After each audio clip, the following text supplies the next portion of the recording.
हरे भरे जंगल के बीचों बीच बुद्ध अपने शिष्यों के साथ बैठे थे।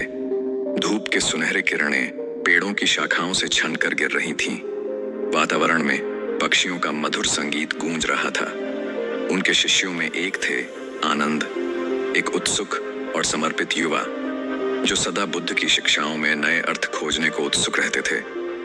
आनंद ने गंभीरता से पूछा, गुरुजी, आप कहते हैं कि आत्मज्ञान प्राप्त करने के लिए मन को स्थिर करना आवश्यक है, लेकिन मेरा मन विचारों के बवंडर से घिरा रहता है। इसे कैसे शांत कर सकता हूं? बुद्ध ने मुस्कुराते हुए कहा, आनंद, सच्ची स्पष्टता तब आती है जब मन शांत हो, जैसे स्थिर पानी में चंद्रमा का प्रतिबिंब। लेकिन यह समझ केवल शब्दों से परे है। कल मैं तुम्हें एक ऐसा पाठ दूंगा जिसे शब्दों में नहीं बांधा जा सकता। यह कहकर बुद्ध ने ध्यान साधना शुरू कर दी। शिष्य उनकी इस बात पर चर्चा करने लगे, लेकिन आनंद चुपचाप सोच में डूब गए। अगले दिन सूरज की पहली किरणों के साथ बुद्ध आनंद को जंगल के एक तालाब तक ले गए। तालाब कीचड़ से भरा हुआ था, लेकिन उसकी सतह पर एक सुंदर कमल खिला हुआ था।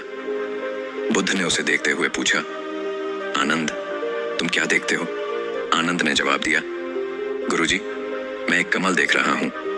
बुद्ध ने फिर पूछा, यह कमल कहां से उत्पन्न हुआ है? आनंद ने उत्तर दिया, यह तालाब के गंदे कीचड़ से उगकर सतह पर खिला है। बुद्ध ने कहा, जीवन भी ऐसा ही है। यह कीचड़, दुख, अज्ञान और संघर्ष हमारी परिस्थितियों का प्रतीक है, लेकिन इसी कीचड़ से आत्मज्ञान और पवित्रता का जन्म होता है, जैसे यह कमल। आनंद ने इस प्रतीक को समझने की कोशिश की।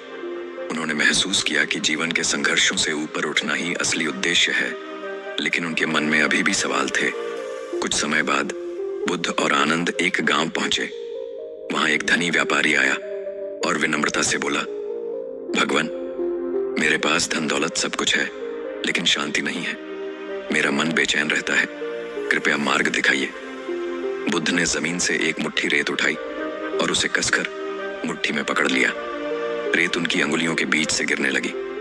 उन्होंने व्यापारी से कहा, धन को इस रेत की तरह समझो।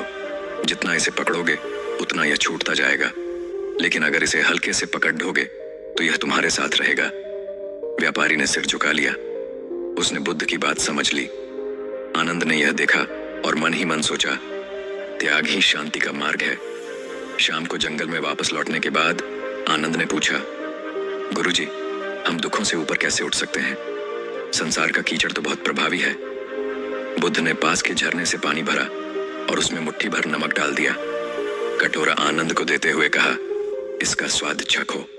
आनंद ने एक घूंट लिया और तुरंत कहा, यह तो बहुत खारा है। बुद्ध मुस्कुराए और फिर झरने में नमक डालते हुए बोले, अब झरने से पानी पियो। आनंद ने झरने से पानी पिया और प्रसन्न होकर कहा, यह तो शुद्ध और ताजगी भरा है। बुद्ध ने कहा, नमक दुख की तरह है। यदि तुम्हारा मन एक छोटे पात्र की तरह संकीर्ण है तो दुख तुम्हें कड़वाहट से भर देगा, लेकिन जब तुम्हारा मन इस झरने की तरह विशाल होगा तो वही दुख उसमें घुलकर विलीन हो जाएगा। आनंद ने सिर झुका लिया।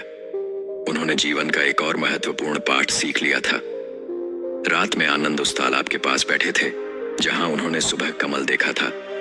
चांदनी में नहाए कमल को देखते हुए उन्होंने बुदबुदाया, कीचड़ से प्रकाश तक यही जीवन का मार्ग है। दूर से बुद्ध के मंत्रों की धुन सुनाई दे रही थी। आनंद ने आंखें बंद की और महसूस किया कि वह स्वयं भी उस कमल की तरह बन सकते हैं जो संघर्षों के बीच खिलता है, लेकिन कभी भी गंदगी से प्रभावित नहीं होता।